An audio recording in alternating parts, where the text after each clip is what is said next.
I feel like I've been gone a lifetime, just taking one day off. It's such a change, but it's good to be back with all of you. I'm here at the station today. I always show you behind me here, empty building. Garrett's still at home.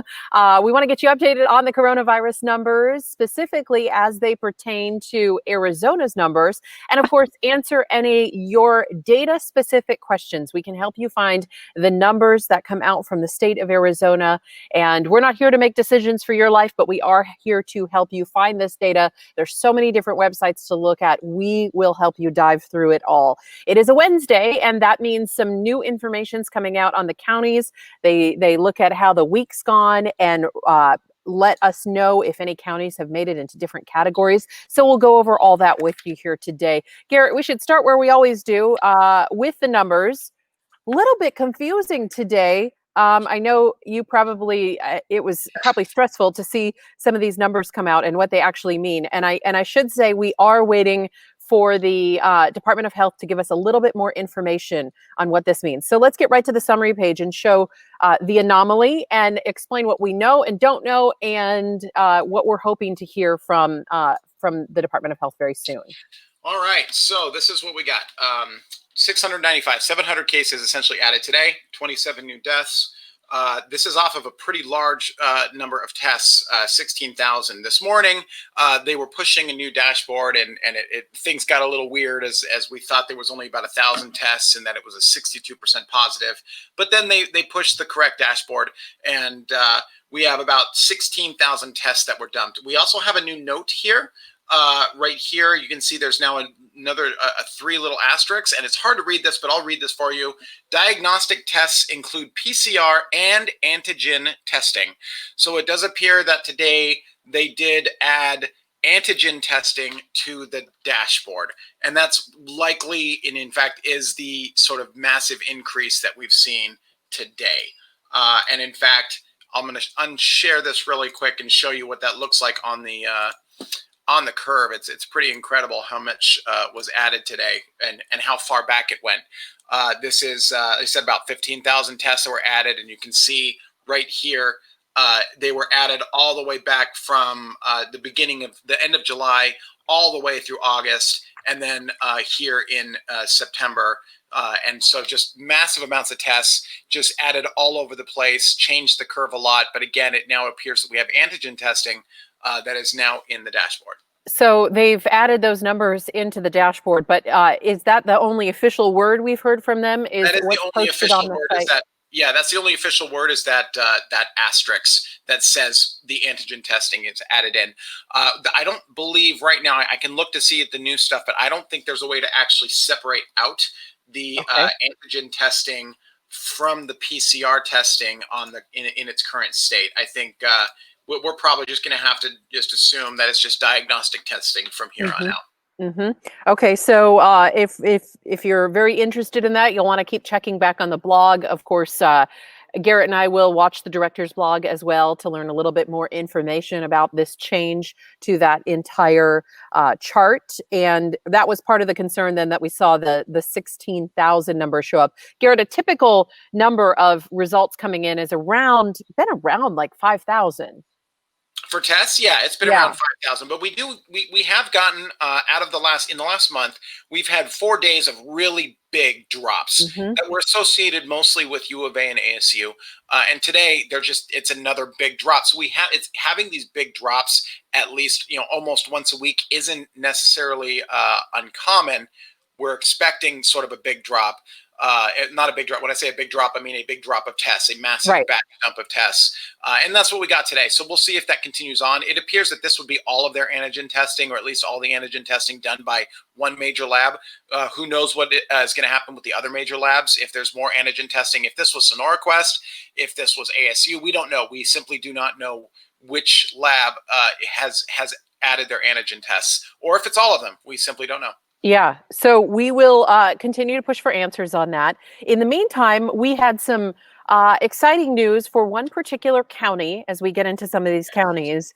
Greenlee County had some fabulous news. I would say a reason to celebrate today. I would agree that Greenlee County has a reason to celebrate. I'm trying to bring it up on their Facebook page, but Greenlee County no longer has any active COVID-19 infections as of this moment. So we're at a situation in which they are shown as 0. So we will see how long that lasts. They've been at 58 for quite some time. So we'll see how long it goes, but they have no active infections right now. So how close is La Paz to matching the same sort of thing? Those two counties have been the ones in minimal categories. They were the first to get to minimal category, and to have Greenlee celebrate something so fabulous today as a number as 0. When can we expect something like that from La Paz? Is it even possible there? So interesting with La Paz is they don't give us a recovery number. So we actually have no idea how many active cases they truly have in La Paz County. We just don't know. We can make an estimate, but it's a little more difficult to do that. We do have estimates from some of the other counties, like Gila, for example, only has about 14 active cases right now. Yeah, nothing from La Paz, unfortunately. For all I know, that as of right now, they have no active cases and they haven't reported it. Yeah, well, it's great news for Greenlee, to be sure. Those two are the only ones, again, making it into the minimal categories for counties reporting their data in. So 2 of 15 counties making it into that minimal range. All right, since we're on the topic of counties and, of course, businesses and schools, tomorrow is when they look at the numbers for the past week. So every Thursday, we get a formal list of counties and how they rank for schools that have made it into the, you're ready to go to a hybrid learning model, you're ready to invite kids back, and for businesses making it into 3 categories, either minimal, moderate, or substantial. Which grouping do you have pulled up right now? It's too hard to see on my This is the computer. workplace. Okay, let's go with businesses first then. Yeah, we're going to start with workplaces. We're going to preview as to what everything looks like right now on the counties that, well, first of all, I'll just let you know the counties that are expected to have a increase in their per capita numbers. It does appear that Graham County is going to, in fact, when I'm looking at this right here on what's going to happen on tomorrow, it appears that Graham County is going to be, I think as of right now, they're still substantial, and it looks like they're going to post a substantial number tomorrow. They're going to post over 100 in their per capita. So that would mean that they're still within 2 weeks of getting themselves out of this and getting to moderate transmission. So they're going to be at about 114 tomorrow, it appears, as of right now. Okay, so just to recap the substantial counties, Gila, Graham, and Yuma were the ones still hanging out in that substantial category. So you're saying Graham's not going to make it? Graham's not going to make it. Gila will be posting an increase in their per capita, but I'm going to check really quick to see if they're posting an increase in their percent positive as well. It does appear that they should be fine in their percent positive. It looks like it's about 7% for their percent positive. So if we go to Gila, you can see they've been posting a pretty decent percent positive. That hasn't changed. Even though this will go up, it will not go up above 100. So Gila, unless there's a recalculation that I'm not aware of, Gila County should make it into the moderate status tomorrow. Okay, that would be great news for Gila. And then, of course, Yuma County. We know so many of you are watching from Yuma County, and we want to get you that information. You've been so patient because things were close last week, and we thought maybe. Yes. But how are things looking this week for tomorrow? Yuma looks like it should be okay as well. But of course, Yuma, I believe they need to have 2. Unfortunately for Yuma, I believe they need 2-week declines of 10%. I think that's what it is. I could be wrong. It could be that they just have to post. No, they do need 2. I'm pretty sure. So they're going to have to wait another week no matter what. But their percent positive for the August 30th does look like it's going to be 6%. So they should be fine with their percent positive. And their per capita has gone down from 73, where it is right now, to 40. So they're on their way. But it does appear that they're going to have to wait at least another week simply because of that 10.1 that they received on August 21st. Okay, so we'll officially know tomorrow, and of course we'll bring that all to you here. We wanted to be able to give those of you who are joining us on here a preview of how things look. Then we have that moderate category where most of the counties seem to be hanging out. So we have 2 in the minimal category, 3 in the substantial category. That leaves all 10 other counties in this moderate category. Garrett, is there anybody that has has a chance of making it into the minimal category, or are those kind of holding steady as far as businesses go? Now, to recap, that's Apache, Cochise, Coconino, Maricopa, Mojave, Navajo. Pinal's been interesting. We can talk about that. Santa Cruz, Yavapai. It does not appear that anyone is going to make minimal status tomorrow, but there are some counties that are a little bit farther along the way than others. I would point out two in particular. Cochise County, they've posted their per capita for August 23rd was 18, and it looks like they're going to be posting. Where are they? Hold on a second. That's for that, and then they're posting a 15 for August 30th. So they're going down almost at that 10 per 100K that they need to be. So Cochise doing very well on a good trajectory to make it. Like I said, we've already talked about La Paz County. La Paz County is already in minimal, and it looks like they should remain there, even though they had this increase right here. They should be fine the next week, and then because they're only at 4 for the next week. Okay. And then the other county that's looking like it's going in a good direction is Yavapai County. It's going to be posting at 22 for their per capita. They're already in there for the minimal and the CLI, so they're going to be going down to 22. That looks like it's probably going to be a couple more weeks before Yavapai can make it to that minimal transmission, but they are on their way. Okay, so we'll be watching those. Not a huge bit of change when you make it to the moderate category to minimal, but there are a few things. So we'll, of course, walk you through all of that tomorrow as the official list comes out.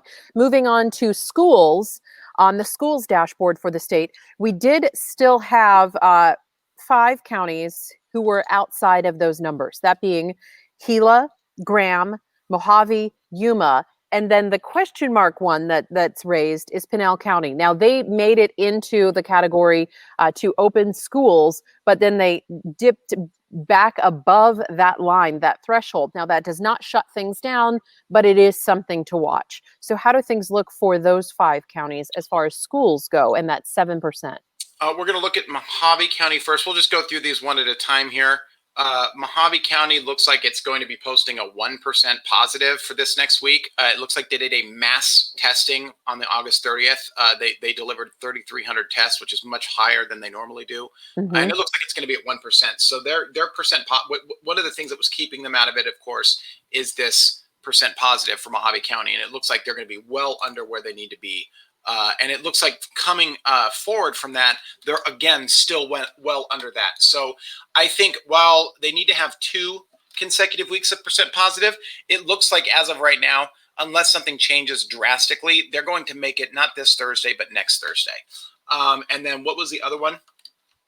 The other one, well, Gila, Graham, Yuma, Mojave, and then Pinal is the one to watch. They've already made it in there, but they had an increase in some numbers. That does not force everything to be shut down, but it does kind of put them on the radar of what's going on. Yeah, Gila will be, it looks like right now, Gila should make its benchmark tomorrow. Okay. So they're one, right now it appears, let me just check the percent positive right now. I know I've probably already checked them, but you know, It's okay. they're at a 7%, and I don't know which way the rounding goes. So Yeah. tomorrow they're on the line for tomorrow. Okay. So I don't know. I wish I could tell you. I could do a little bit of math a little later to see where they are, but they're on the line. So Yeah. it's interesting to see what happens. They may make it tomorrow. They may not. So if not, it would for sure be the following Thursday. Yes. Yes. Okay. Graham County.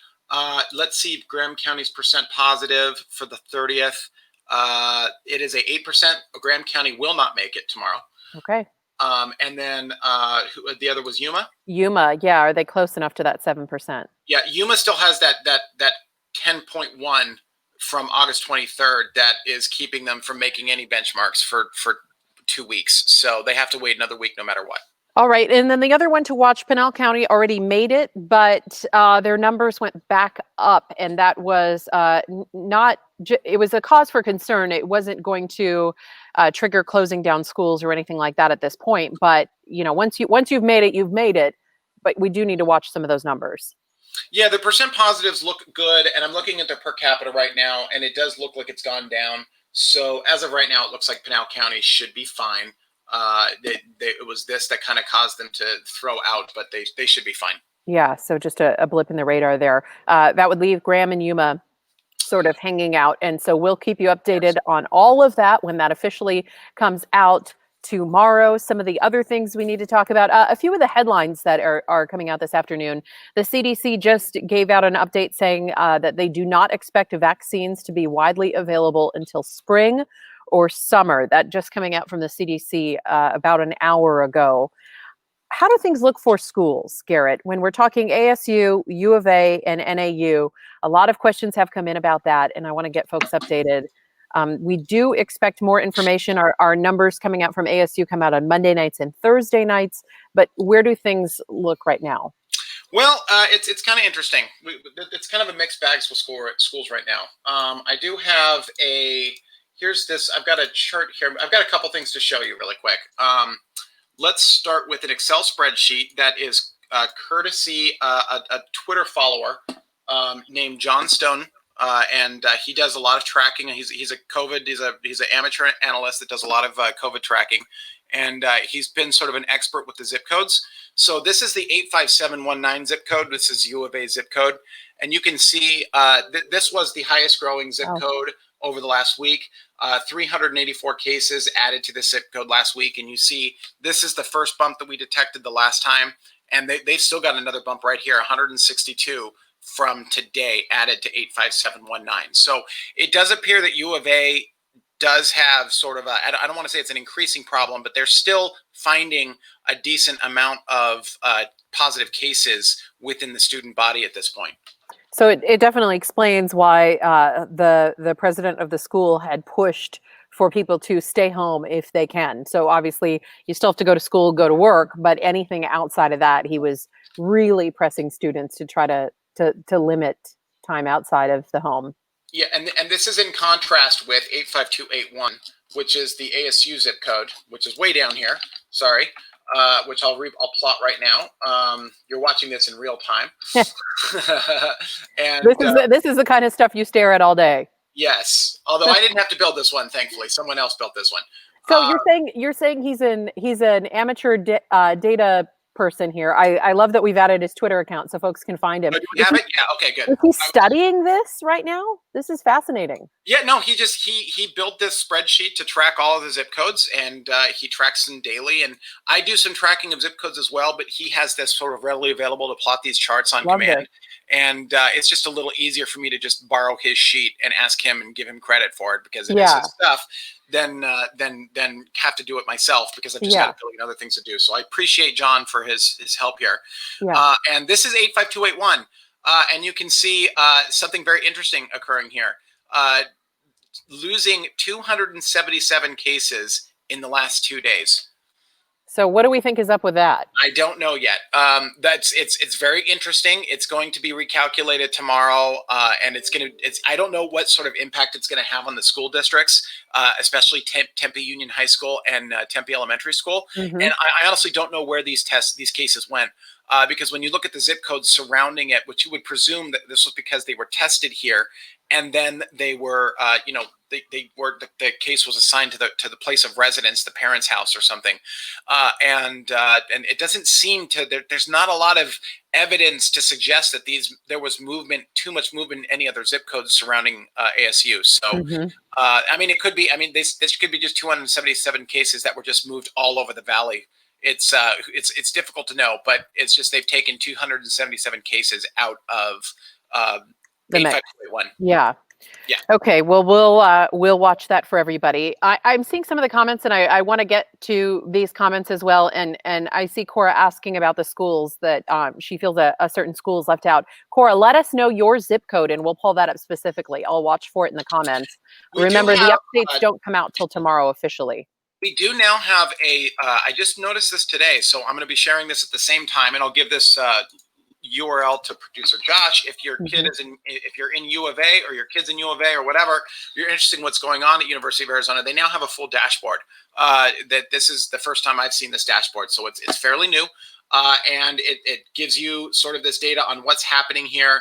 The positive tests, the negative tests that are coming out, the positive tests, you can check to see if it's from employees, how many employees are impacted, how many off-campus students, as well as how many on-campus students are impacted. So really good, useful information on this. They've got this percent positivity by day, which is always great to watch to see where things are. You can see the percent positivity is at 15.4% right now. That's pretty high. I mean, especially when the rest of the state is in the 4% range. So definitely still finding some cases in the universities right now. So are you saying this is updated for us every single day from U of A? It says results updated nightly. So yes, Wow, they're that's doing this great. nightly now. Yes. Yeah, that's great news. I'm sure there are a lot of parents and grandparents on here who are interested in that for their kids down there. So we're hoping other schools will follow suit. As we've mentioned, ASU only gives us updates on Mondays and Thursday nights, so we update those as soon as they come in. All right, Cora provided her zip code for us, 85042. Using your friend's site, are we able to pull up the zip code for her? Yeah, I can't do many of these because it takes a lot longer to do Right. these. So just being, honest. I'm Yeah. not as fast. 85042, you said? Yeah. Okay. I will pull this up right now. So the way we'll show all of you the rest of the zip codes, we'll show you the school's dashboard in just a moment. But just with this information that this Twitter user put together for us, let's peek at that. Okay, here we go. This is the zip code 85042. You can see they had a lot of case movement during the peak of the pandemic here. A lot of ups and downs, and then sort of really has not seen a lot of growth in the last since mid-August, really. So it seems like the zip code's in decent shape at this point. Okay, Cora, so that's an update there. We'll get to the schools too. Garrett, when we look at the school's dashboard through the county, the traditional way that we show everybody how to find information on that update is still coming out to us also on Thursdays, although you and I have noted that they're getting those updated a little earlier. In fact, the last couple of Thursdays, we've been able to show folks how that looks and look specifically at their zip code on Thursday, as opposed to we used to have to wait to show you on Friday because it came out after our afternoon conversation here. So hopefully we'll get a little bit more info tomorrow a little earlier. So yeah, they've been doing very good about that. So they as you said, we used to get them on Friday night, and then they started updating on Thursday afternoon. Yeah. Before our maybe cross our fingers, it was because we're doing the show and they started updating it early for us. Who knows? I mean, the pressure. yeah, exactly. That would be great. Okay, so let's see how that's reflected in Cora's zip code here. Which zip code was hers? It was 85042. So yeah, this is one of the zip codes that was at one point pretty heavily impacted. As you can see, it's pretty close. It's in the it's over in South Mountain, but it is going down in cases per capita right now, as well as percent positive. So far, the good news for that zip code. Yeah, so better news. We can spend a little time dipping into a few of these, but I want to remind everybody it'll be updated tomorrow. Yeah, so tomorrow we're going to have new data. So yeah, really, we're looking at something that is going to change pretty drastically tomorrow. Yeah. So, an overview of this map, though, we can kind of show you where the red is, where the yellow is, and as we always mention, it's important to click on your zip code, not just look at the colors, and see the actual number that's within there, because some of them are hovering right around 7%. Yeah, I mean, what I'm expecting to happen tomorrow is we're going to have some more of these zip codes flip to yellow. These ones on this side, because this is sort of the original peak of the pandemic was here, and we'll have some of these flip to yellow. We may have some more outer districts up here in the sort of the exurbs flip to green. And then there is potential, of course, that some of these zip codes down here flip to red, the ones that are near ASU. That could still happen simply because of what's going on in ASU. Okay. So that's sort of what I'm expecting right now is exurban. You'll see this green sort of the first thing that's going to happen is it's going to outline the county for the most part, and then it'll start to creep inward. That's kind of the most logical rate transition, if you will, for these zip codes. Okay, so I just want to remind everybody, Cora, you're welcome. I see the thank you there. Remember, when you go to this site, copy it over, jump on the site, but look at it 3 different ways. Look at your school district, look at your high school district as well, if you have an elementary school district versus, a unified school district.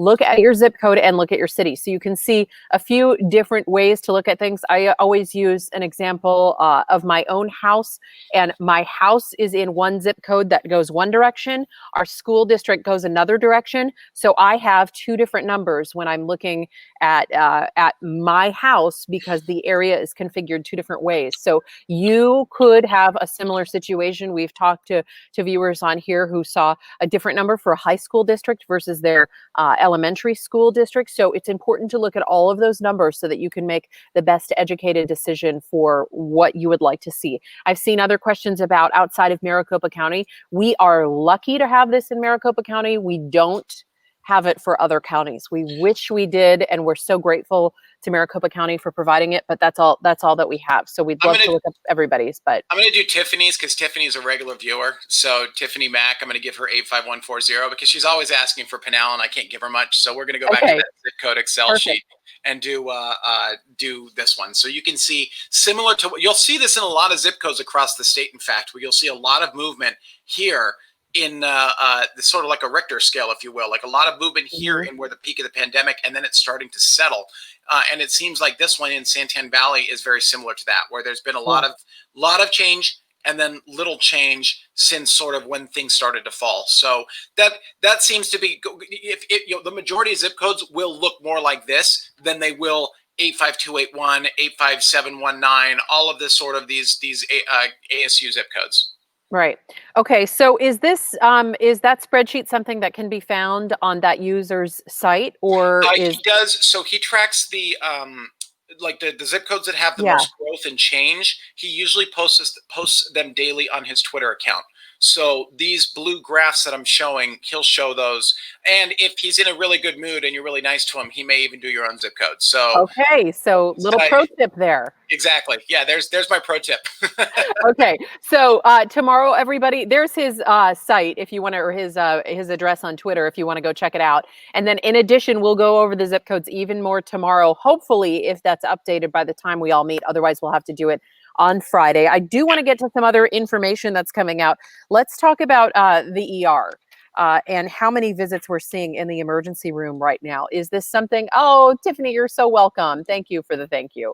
Are the ERs something to watch right now? We've seen a blip before. What are we seeing in this data coming out, and is it cause for concern? Yeah, I mean, I don't want to call it a cause for concern yet, but it was noticeable. It's a noticeable increase.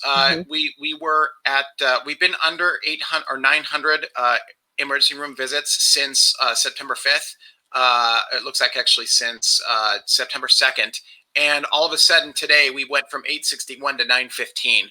And it's sort of, you can tell it's just visually, it's sort of changing the direction of the graph on this. It seems to be giving it more of an uptick right there. Now, again, this is one day does not make a trend. And in fact, especially with this graph, it's very, as you can see, it's very noisy compared to the other graphs that we show. And so really weekly trends and averages for emergency room department visits are a little better indicator. But right now it is something to at least be concerned about because it's showing a small uptick and sort of might be changing the trajectory of the graph. So we're going to be watching this pretty closely. I have not gotten anything from the CLI to see if that is also changed. And, I'll check that while we're talking to see if that also changed today. And Garrett, as you pull that up, I'm seeing some comments from Billy. Billy, if there's something that you missed, write us. Let us help you find that data. I'm not sure. I think you're asking for something from U of A or from other parts of or other schools in Arizona. Post again, Billy. Let me know your question, and we'll try to find that for you after we get through these hospital-specific metrics. Yeah, I mean, I'm looking at the. It only goes to September 13th, so the CDC's CLI is behind about 2 days. So, because this would be September 15th, I believe, and the CLI is only going to September 13th. So we'll have to watch it. It has a slight uptick in the data on the CDC's website, but it's ever so slight. It's from 1.6 to 1.7. Nothing of a concern yet, but again, we still have to watch this. Okay. Yeah, something to track, obviously, Hey, Brent, especially after the holiday. Bran, I know I love the word noise because the whole point of doing data analysis is finding the signal in the noise, and Right. that's a very famous phrase in data analysis is signal in the noise. And when you look at this data, when you see noise, it's because you see a lot of fluctuations in the data. And what we're trying to do is figure out which direction everything's going. So I use that term. It is a term that's sort of popular in the data world. Yeah. Yes. So and that's one of the things that you've helped us to see is sort of smoothing out the lines so that we can see an actual trend when we're not seeing all the noise, if you will, in the graph. It helps to sort of smooth things out, and then we can see, okay, what's really happening here, what's an anomaly, what's going on here. So thank you. But I do appreciate Brant. Brant's on here all the time, and he's a great guy. So just maybe, I like the word noise. I'm sorry. Yeah. People will make it into a drinking game at some point. All right. Kelly's asking to please reshare that Twitter person's address. So we'll have producer Josh add that up again, Kelly. There it is. Thank you, Josh, so that you can jot it down. Kelly, thanks for the question. I didn't hear back from Billy, so I'm not sure we can answer her question. If I see it, we will get back to it. Anything else in the hospitalization numbers that you're concerned about or that we should be watching before we move on? No, it's just the emergency room visits that sort of popped. Everything else is showing. I mean, we're still at record lows in ICU and ventilator numbers. Still holding and going down in the inpatients, I believe, today. I could be wrong, but it's nothing of concern yet. Okay. Nothing that it's only that emergency room number that was like, oh, that's a little higher of a increase than I sort of expected for just a single day increase. Yeah, not unprecedented, but still noticeable. And we'll just say noise again for him. Noise. Christian. So funny. I miss you guys. Nothing that's sort of causing my heart to palpitate quite yet. Yeah. Okay, so Molly's asking about information out of Sierra Vista. She's given a specific zip code there. She has 3 children in school and is a little worried about the situation. Where would be the best place for her to go to find the latest data as it pertains to Sierra Vista? I mean, Sierra Vista itself, I mean, Pima County, I've been told that Pima County is going to start doing some COVID-19 updates. They've actually been the one county that hasn't given us much of anything in quite some time. They did some updates very early on, and then they just stopped. So let's see, they've got a map. I'm looking at it right now, and really there's a progress report on Pima County, but it's not it's not data driven at this point. So I would say for Sierra Vista, the best way of sort of tracking that is to just watch the zip code map on the AZDHS, which I'll walk you through really quick. Let me get there. I'll go back up to here. I'm going to share this, and this is like the basic dashboard that we show every single day.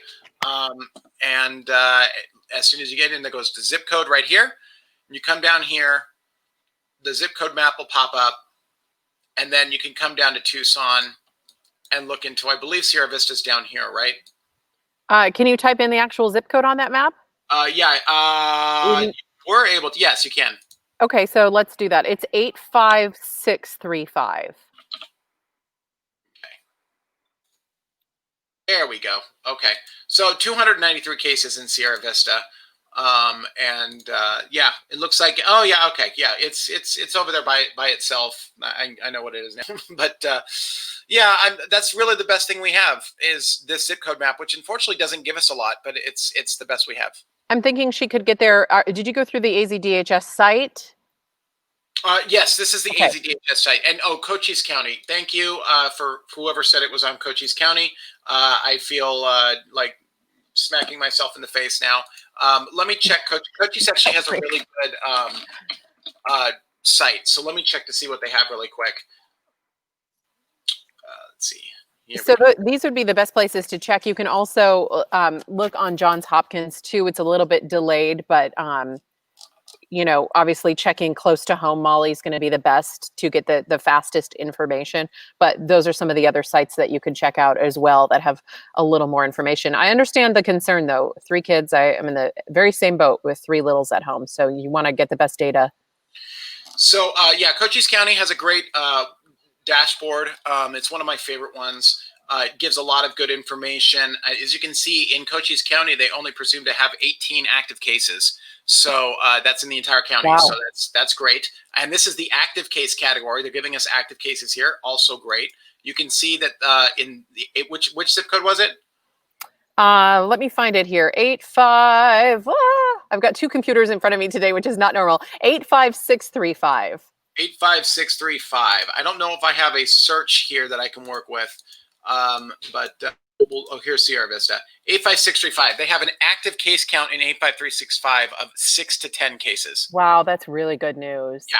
So that's much better than that. That's one of the things that's great about this site is it gives you that active case number. Whereas when we were at the zip codes on the AZDHS, it just said 293 cases. So if you look at that, you think, oh, 293 cases in 85635, but really of that, only a portion of them, a very small portion, are active. Yeah, it's exactly to my point. Go as much local as you can to find that information because you'll find it the fastest. But that's really good news.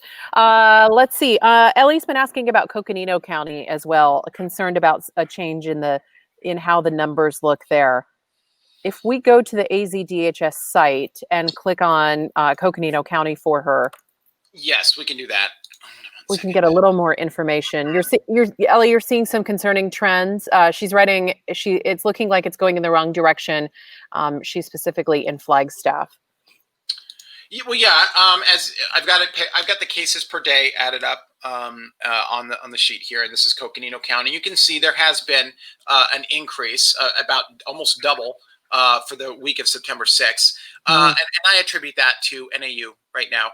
And you can see right now with the September 13th that the week isn't complete yet, but it does look like it's probably going to, get up there as well. So we are looking at a case increase in Coconino County. Whether it's going to be sustained over more than 2 weeks, that's hard to say right now.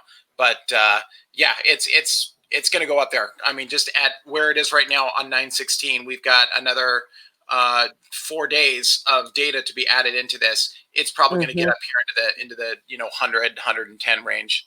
So Megan's also watching from Coconino County. Is there a way to see active cases in Coconino County? She hasn't been able to find that. There is, and the active cases for Coconino County is also fairly small. It's getting close to 100. So you're going specifically to the county health department's website, because the county department does give us recovery numbers, active information. Yeah. Sorry, where is it?